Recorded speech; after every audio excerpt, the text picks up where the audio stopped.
جہاز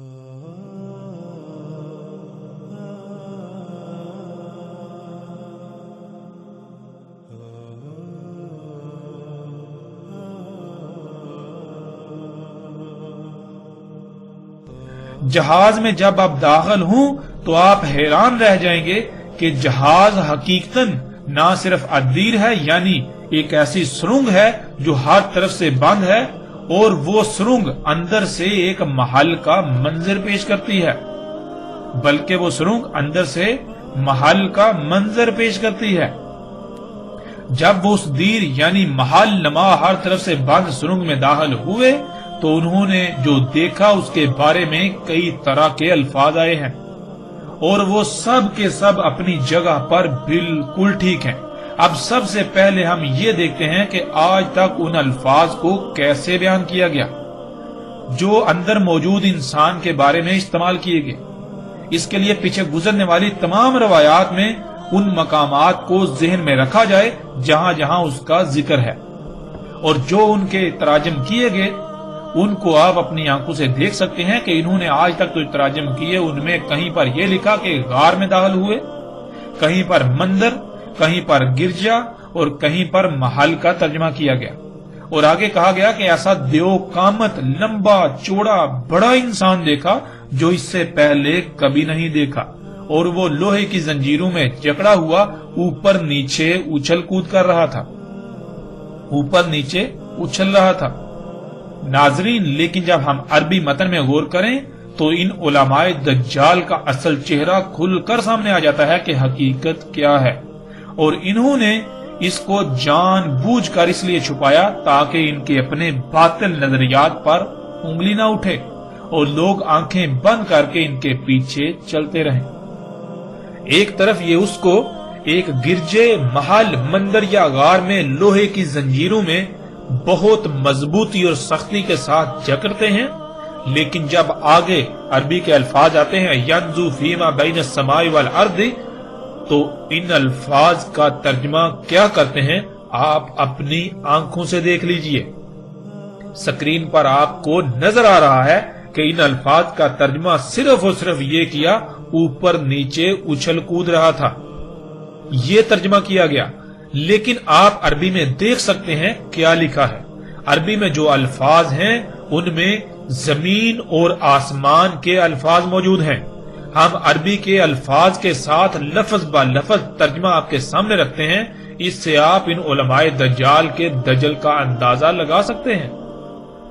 عربی میں یہ ہے ینزو فیما بین السماء والارض، ینزو کر رہا تھا وہ درمیان زمین اور آسمان کے۔ اس میں ناظرین سب سے پہلے لفظ نزو سمجھ لیں، نزو عربی میں کس کو کہتے ہیں؟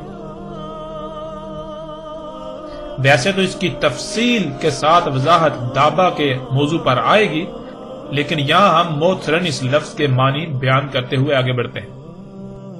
ناظرین، عربی میں نزو کہتے ہیں کسی جانور کا جنسی حاجت پوری کرنے کے لیے مادہ جانور پر سوار ہونے کو۔ جیسے گدھا یا گھوڑا جنسی حاجت پوری کرتے ہیں تو وہ دوڑتے ہوئے آتے ہیں اور اچانک اپنی اگلی ٹانگیں اٹھا کر مادہ پر سوار ہو جاتے ہیں اور پھر واپس نیچے اتر آتے ہیں۔ اسی طرح کچھ جانور دوڑتے ہوئے نہیں آتے بلکہ وہ اپنی جگہ سے اچانک اگلا حصہ اٹھا کر مادہ پر سوار ہو جاتے ہیں اور اسی طرح واپس نیچے اترتے ہیں۔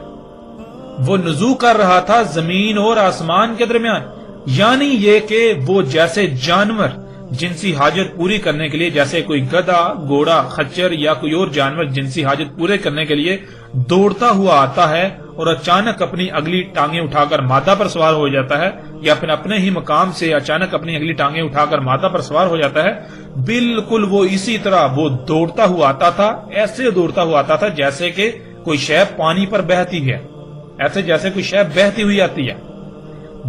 بہنے کے انداز میں انتہائی تیز رفتاری سے آتا تھا اور اچانک اپنی اگلی ٹانگیں اٹھا کر آسمان پر چڑھ جاتا تھا، پھر اسی طرح وہ نیچے زمین پر اتر آتا تھا۔ اب ناظرین، آپ اپنی آنکھوں سے دیکھ سکتے ہیں کہ تمیم داری رضی اللہ تعالیٰ عنہ نے اپنی آنکھوں سے کیا دیکھا تھا جس کا انہوں نے ذکر کیا۔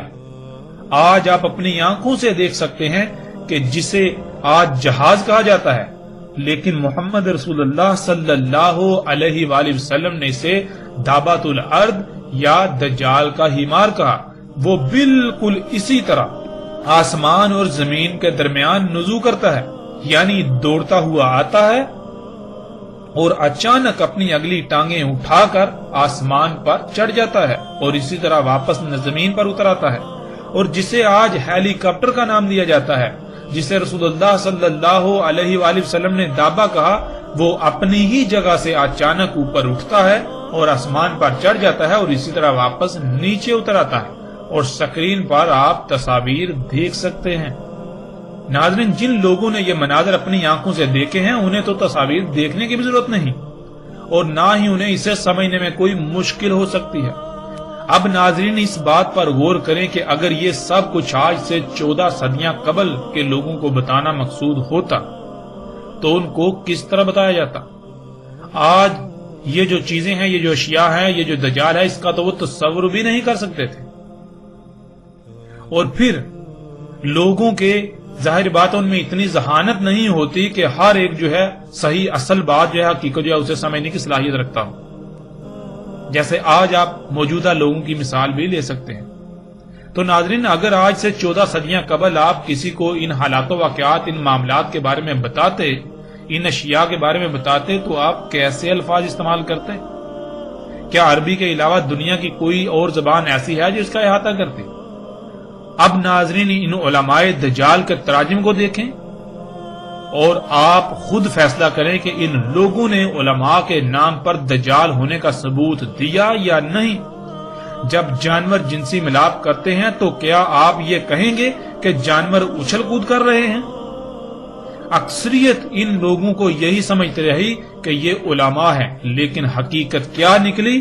یہ علماء نہیں بلکہ جہالا ہیں، مگر انہوں نے علماء ہونے کا لبادہ اڑا ہوا ہے۔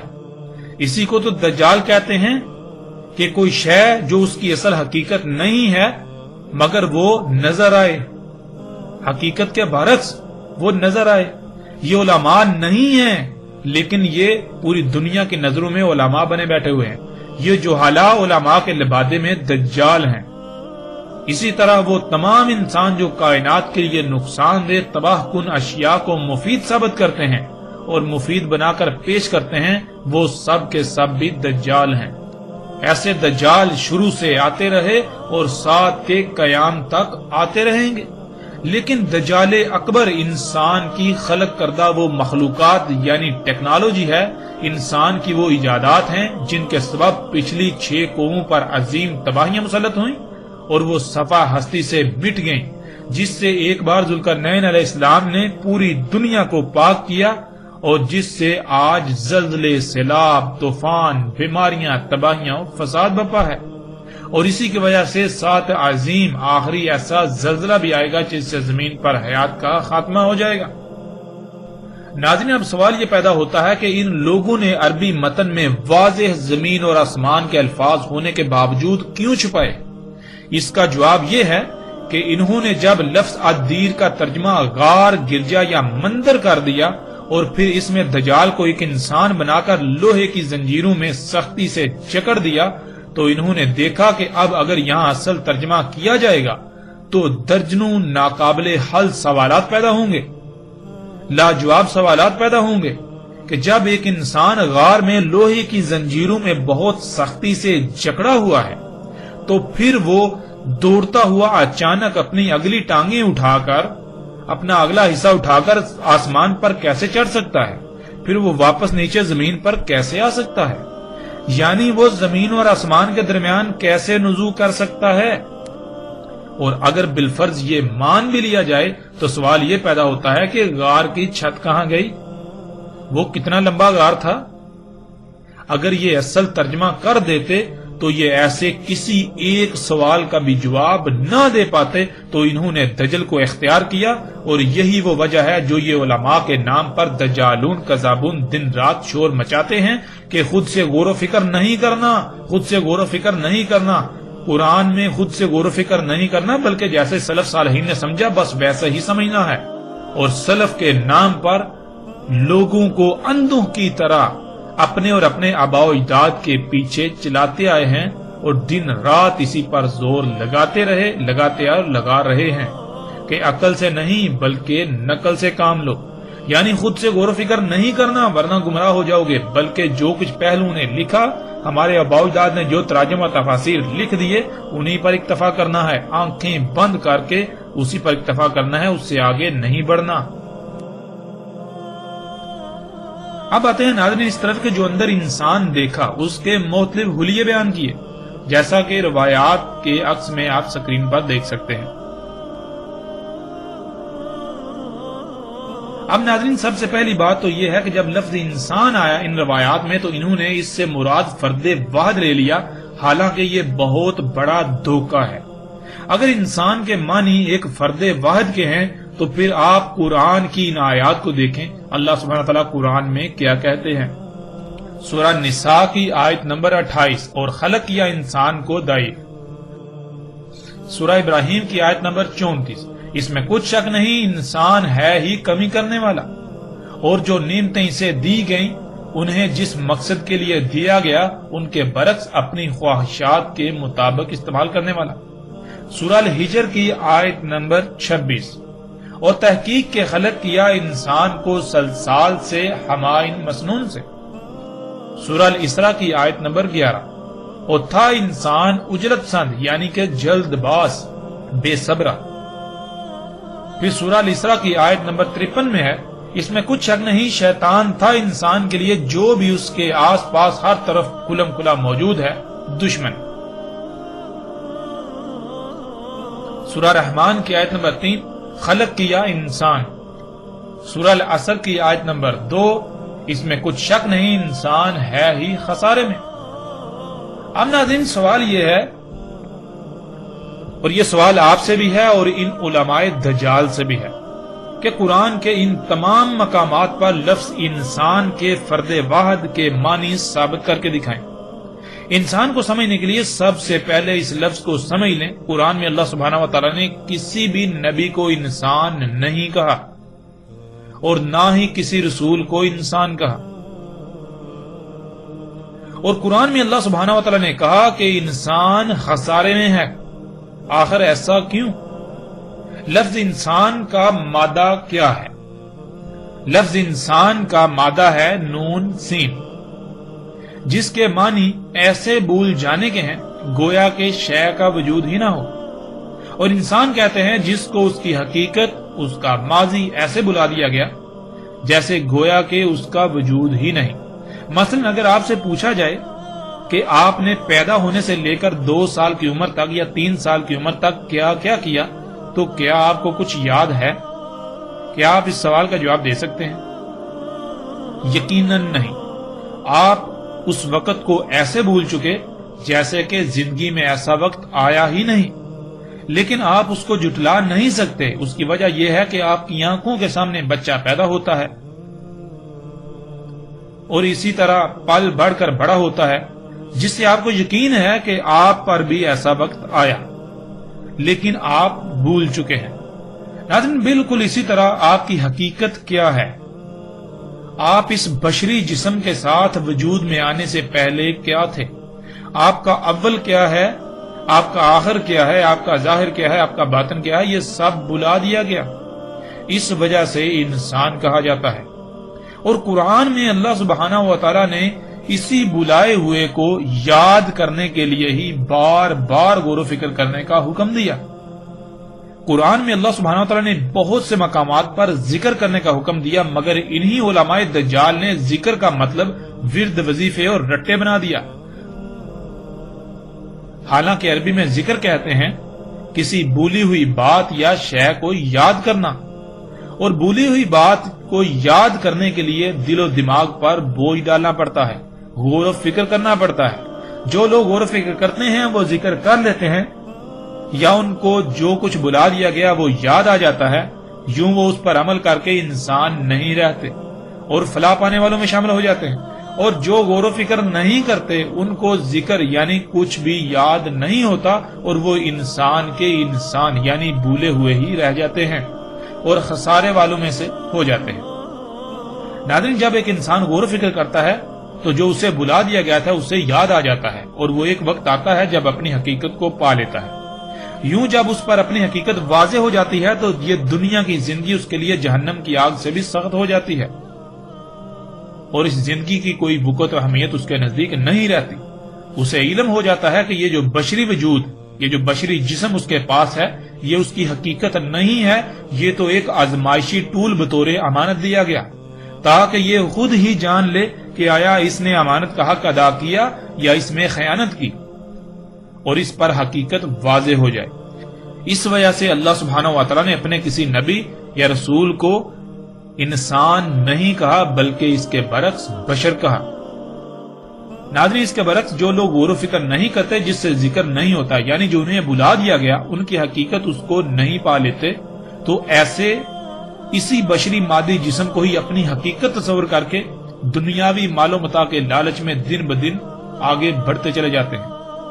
پہلے تو وہ ایک عام انسان تھے، لیکن ایسا کرنے سے انسان کو جو کچھ تھوڑا بہت اپنی حقیقت کا علم ہوتا ہے وہ بھی بھول جاتا ہے، اور دنیا کی زندگی کے لیے ہی کوشش کرتا ہے۔ ایسا انسان عظیم انسان کہلاتا ہے۔ آج پوری دنیا میں اکثریت ایسے انسانوں کی ہے جو کہ اعظم انسان ہے۔ لفظ اعظم بنا ہے عظامہ سے، اور عظامہ کہتے ہیں ہڈی کو۔ ہڈی جسم میں پائی جاتی ہے، ہڈی میں سختی، مضبوطی اور قوت پائی جاتی ہے۔ اگر جسم سے ہڈی نکال دی جائے تو باقی جسم کی کوئی اہمیت و حیثیت نہیں رہتی۔ بالکل اسی طرح ناظرین، اعظم انسان، سب سے پہلی بات یہ کہ ایسے بھولے ہوئے کہ اگر ان بھولے ہوں کو نکال دیا جائے تو پیچھے جتنے بھی انسان ہیں ان کی کوئی اہمیت و حیثیت نہیں رہے گی، یعنی کہ پیچھے جو بھولے ہوئے ہوں گے ان بھولے ہوں کی کوئی اہمیت و حیثیت نہیں رہے گی۔ ان کی اہمیت و حیثیت بالکل ایسے ہو جائے گی جیسے جسم سے ہڈی نکال لی جائے تو جسم کی اہمیت و حیثیت رہ جاتی ہے۔ پھر اسی طرح اعظم انسان یعنی ایسے انسان جو قوت میں، سختی میں، شدت میں اتنے بڑھ کر ہیں کہ اگر ان کو نکال دیا جائے تو ان سے پیچھے جو انسان گزرے ہیں ابھی اس امت میں یا اس قوم میں، ان کی اہمیت و حیثیت بالکل ایسے رہ جائے گی جیسے کہ جسم سے ہڈی نکال لینے سے جسم کی اہمیت و حیثیت رہ جاتی ہے۔ ناظرین، ایسے اعظم انسان یعنی جو سب سے بڑے بھولے ہوئے ہوتے ہیں، جن کو علم ہی نہیں ہوتا کہ ان کی حقیقت کیا ہے، وہ دنیا میں کیوں اور کس مقصد کے لیے بھیجے گئے، تو وہ شیاطین کے اولیاء یعنی شیاطین کے مشن میں ان کے معاونت کار بن جاتے ہیں۔ شیاطین جنات کے والد ابلیس نے کہا تھا کہ جو زمین میں ہے ان کے لیے مزین کر دے گا۔ یہ شیاطین جنات کا مشن ہے کہ جو زمین میں ہے اس کو مزین کر دینا۔ تو ایسے اعظم انسان پھر وہی اعمال کرتے ہیں جن سے شیاطین کے مشن کی تکمیل ہوتی ہے، یعنی وہ جو زمین میں اللہ نے رکھا اسے نکال کر مزین کرتے ہیں، اسی کے پیچھے بھاگتے ہیں، اور اسی کو حاصل کرنا ہی ان کی دنیا میں موجودگی کا مقصد بن جاتا ہے۔ اور اس کے برعکس انبیاء نے کہا، اور خود محمد رسول اللہ صلی اللہ علیہ وآلہ وسلم نے کہا کہ میں زمین کے خزانوں کی چابیاں دے کر بھیجا گیا ہوں۔ اور اگر آپ کسی کو اپنے خزانوں کی، خفیہ چھپے ہوئے خزانوں کی چابیاں دیتے ہیں تو کیوں دیں گے؟ ظاہر ہے حفاظت کے لیے۔ انبیاء زمین کے خزانوں کی حفاظت کے لیے بھیجے گئے۔ اور شیاطین کا مشن کیا ہے؟ قرآن میں بالکل واضح ہے، شیاطین کا مشن ہے زمین کے خزانوں کو نکال کر مزین کرنا، تاکہ شیطان کا دعویٰ سچا ثابت ہو سکے جس کے لیے وہ انسانوں کے محتاج ہیں۔ ناظرین، اب آپ اپنے ارد گرد نگاہ دوڑائیں اور اپنے گریبان میں جھانکیں، آپ کس کے ولی یعنی کس کے مشن میں اس کے معاون کار بنے ہوئے ہیں، انبیاء کے یا پھر شیاطین کے؟ حق کو سمجھنے کے لیے کوئی بھی مشکل نہیں رہی۔ روایت میں اعظم انسان کا جو ترجمہ کیا جاتا ہے، یعنی کہ روایت میں اعظم انسان کا جو ترجمہ ان علماء دجال نے بہت بڑا، دیو قامت، بڑا جسیم، اونچا، بہت لمبا، بہت قوت والا، زور آور انسان کے کیے، تو ان سے ہمارا یہ سوال ہے، اور آپ بھی سوال کیجئے کہ یہ ترجمہ انہوں نے کیسے کر لیا؟ ناظرین، ان لوگوں میں آپ کو اکثریت ایسی ملے گی جو اپنے اماموں کو بھی اعظم قرار دیتی ہے، جیسے امام اعظم ابو حنیفہ۔ تو ناظرین، لوگوں سے سوال کریں ان سے پوچھیں جب وہ بھی امام اعظم ہیں، یعنی وہ بھی اعظم ہیں، تو یہاں اعظم کا ترجمہ کیا وہی لیا جائے جو اسے روایت میں لیتے ہو؟ پھر اسی طرح جیسے امام اعظم احمد رضا خان بریلوی اور اسی طرح ایک مکتبہ فکر جن کے نزدیک باقی سب کافر و مشرک ہیں سوائے اس کے کہ جو ان کے نظریات و عقائد کی آنکھیں بند کر کے اور منہ پر پٹی باندھ کر تصدیق نہ کرے، انہیں تسلیم نہ کرے، اس مکتبہ فکر کے فرقے کے نزدیک صرف زبان کے الفاظ کی حد تک محض سادہ لو عوام کو اپنے فرقے کے جال میں جکڑنے کے لیے امام اعظم محمد رسول اللہ صلی اللہ علیہ وآلہ وسلم کو کہتے ہیں۔ ان سے بھی سوال کریں کہ کیا محمد رسول اللہ صلی اللہ علیہ وآلہ وسلم کے لیے بھی یہاں لفظ اعظم کا ترجمہ وہی لیا جا سکتا ہے جو ترجمہ تم لوگ روایت میں لیتے ہو، روایت میں کرتے ہو اور دوسروں پر اسی کو زبردستی تھوپتے ہو، مسلط کرتے ہو؟ ناظرین، اگر یہاں اعظم کا ترجمہ یہ نہیں لیا جا سکتا تو پھر وہاں کیوں ایسا ترجمہ کیا گیا؟ کیا یہ دجل عظیم نہیں؟ اعظم کہتے ہیں ایسی شے کو جس کے بغیر باقی کسی کی کوئی اہمیت و حیثیت ایسے ہو جائے جیسے جسم سے تمام کی تمام ہڈی نکال لینے سے پیچھے جسم کی اہمیت و حیثیت رہ جاتی ہے۔ جب آپ امام اعظم ابو حنیفہ کہتے ہیں تو اس کا مطلب یہ ہے کہ اس دین سے، اس ملت سے اگر ابو حنیفہ کو نکال دیا جائے، انہیں نکال دیا جائے تو پھر باقی جتنے بھی امام ہیں ان کی اہمیت و حیثیت بالکل ایسے رہ جائے گی جیسے جسم سے ہڈی نکال دینے سے جسم کی اہمیت و حیثیت رہ جاتی ہے۔ اس طرح جو امام اعظم احمد رضا خان بریلوی کو کہتے ہیں تو اس کا مطلب یہ ہے کہ اگر احمد رضا خان بریلوی کو اس دین سے نکال دیا جائے جسے یہ اسلام کہتے ہیں تو پیچھے دین کی اہمیت و حیثیت بالکل ایسے رہ جائے گی، پیچھے جو امام جتنے بھی بچیں گے، باقی جتنے بھی امام ہیں ان کی اہمیت و حیثیت ایسی رہ جائے گی جیسے کہ جسم سے تمام کی تمام ہڈی نکال دینے سے جسم کی اہمیت و حیثیت رہ جاتی ہے۔ پھر اسی طرح محمد علیہ السلام کو جب امام اعظم کہا جاتا ہے تو اس کا مطلب یہ ہے کہ اگر اس دین سے محمد علیہ السلام کو نکال دیا جائے تو پیچھے جتنے بھی امام ہیں، جتنے بھی لیڈران ہیں، پیچھے جو دین ہے اس کی اہمیت و حیثیت بالکل ایسے رہ جائے گی جیسے کہ جسم سے تمام کی تمام ہڈی نکال دینے سے جسم کی اہمیت و حیثیت رہ جاتی ہے۔ ناظرین، یہ ہے اعظم، یہ ہے اعظم کے معنی۔ ناظرین، تمیم داری رضی اللہ تعالیٰ عنہ نے جہاز میں سوار جن انسانوں کو دیکھا وہ آج کے انسان تھے۔ اس وقت کے انسانوں کو دیکھا، اس وقت کے انسانوں کو اعظم انسان کہا اور کہا کہ وہ نرم ملائم مواد والی سیٹوں پر بیٹھے لوہے والی بیلٹوں میں جکڑے ہوئے بندھے ہوئے نزول کر رہے تھے زمین اور آسمان کے درمیان۔ زمین اور آسمان کے درمیان نزول کی وضاحت کھل کر ہو چکی۔ اب آتے ہیں اس پر کہ لوہے والے پٹوں میں جکڑے ہوئے تھے۔ یہ کون سے لوہے والے پٹے تھے جن میں اعظم و انسان جکڑے ہوئے یعنی بندھے ہوئے زمین اور آسمان کے درمیان نزول کر رہے تھے؟ ناظرین، اگر آپ نے جہاز کا سفر کیا ہو تو نزول کے وقت یعنی جب ٹیک آف اور لینڈنگ کی جاتی ہے، ٹیک آف اور لینڈنگ ہوتی ہے، تو اس وقت جہاز میں موجود تمام کے تمام انسان لوہے والے پٹوں میں جکڑے ہوئے ہوتے ہیں جسے آپ سیٹ بیلٹ کہتے ہیں، اور وہ اسی سیٹ پر بیٹھے ہوئے ہوتے ہیں جو نرم ملائم مواد سے بنی ہوئی ہوتی ہے۔ اور پھر ناظرین، دوسرے مقام پر تمیم داری رضی اللہ تعالیٰ نے اعظم و انسان کے بجائے ایک کمزور، کراہنے والا اور شدید شکایات کرنے والے انسان سے ملاقات کا ذکر کیا۔ اور اس کی حقیقت کیا ہے ناظرین؟ اس کا حقیقت یہ ہے کہ آج پوری دنیا میں ایئر ایمبولینس چل رہی ہے۔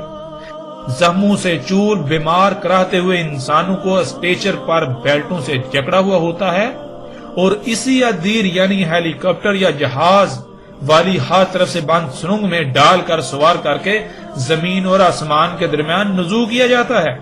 یہ حقائق آج آپ اپنی آنکھوں سے دیکھ رہے ہیں۔ ناظرین، مثال کے طور پر اگر آپ پہلی بار کسی جدید شہر جائیں تو کیا آپ وہاں کوئی ایک ہی شہر دیکھیں گے؟ نہیں، بلکہ آپ خوب گھومے پھریں گے۔ بالکل اسی طرح تمیم داری رضی اللہ تعالیٰ عنہ نے آج موجودہ دور میں جو کچھ ہو رہا ہے یہ سب کچھ اپنی آنکھوں سے بالکل ایسے دیکھا جیسے آپ خواب دیکھتے ہیں۔ اس موجودہ انسان کو بھی دجال قرار دیا۔ اس لیے کہ آج موجودہ انسان بھی سب سے بڑا دجال ہے، جو انسانوں کی حقیقت اور اس کے دنیا میں آنے کے اصل مقصد پر دجل کا پردہ چڑھا کر جو انسان کی حقیقت نہیں اسے حقیقت بنا کر دکھا رہا ہے، اور دنیا میں آنے کا جو مقصد نہیں ہے اس کو دنیا میں آنے کا مقصد بتا اور دکھا رہا ہے۔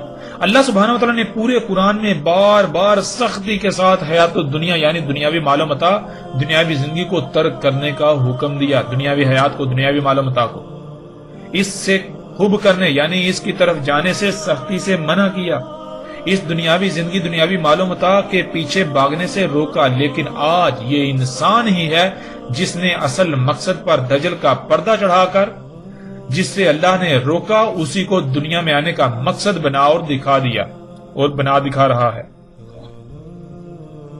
اور انسانوں کی اکثریت اسی کے پیچھے لگی ہوئی ہے۔ اس لیے یہ اعظم و انسان بھی دجال ہے۔ جیسے پیچھے دجال انسانوں میں آتے رہے اسی طرح دجال انسانوں میں بھی آتے رہے کہ پیچھے کیا ہے، پیچھے کوئی ایک آدھا دجال ایک دو آتے تھے، اس طرح آتے تھے، لیکن آج جو ہے ان کی ایک بڑی تعداد موجود ہے جو ان ایجادات کو، ان اشیاء کو انسانوں کے لیے مسیحا بنا کر پیش کر رہے ہیں، حالانکہ حقیقت اس کے بالکل برعکس ہے۔ پھر ناظرین جب تمیم داری رضی اللہ تعالیٰ عنہ نے کہا کہ انہوں نے جب دابا سے سوال کیا کہ تو کون ہے تو اس نے کہا میں جساسہ ہوں۔ ناظرین جساسہ کہتے ہیں جاسوسی کے آلے کو۔ آج یہ دابا جسے آپ ڈرون جہاز کہتے ہیں پوری دنیا میں ان کے ذریعے جاسوسی کا کام لیا جا رہا ہے، انہی جہازوں سے جاسوسی کا کام لیا جا رہا ہے، یہاں تک کہ اوپر خلا میں گھومنے والی سیٹلائٹ سے بھی یہی کام لیا جا رہا ہے، انہی مقاصد کے لیے استعمال کیا جا رہا ہے، اپنے دشمنوں کی حساس معلومات، حساس جگہوں کی تصاویر لینے کے لیے یعنی جاسوسی کے لیے استعمال کیا جا رہا ہے۔ ناظرین یہ سب تمیم داری رضی اللہ تعالیٰ نے اپنی آنکھوں سے بالکل اسی طرح دیکھا جیسے آپ خواب دیکھتے ہیں، جو کہ دجال تھا، اور جو سوالات وغیرہ کا ذکر کیا اس کی حقیقت پیچھے بیان کی جا چکی، وہ فرضی سوالات تھے اس وقت کے تقاضے کے مطابق۔ اگر اس وقت ساری حقیقت کھول کر بیان کی جاتی تو ایک طرف کسی کے سمجھ میں کچھ نہ آتا اور دوسری طرف اکثریت دجال سے بے فکر ہو کر بیٹھ جاتی کہ دجال تو ایسی شے ہے جو ہماری زندگی میں تو آنے والا نہیں، اس لیے پریشانی کی کوئی بات ہے ہی نہیں۔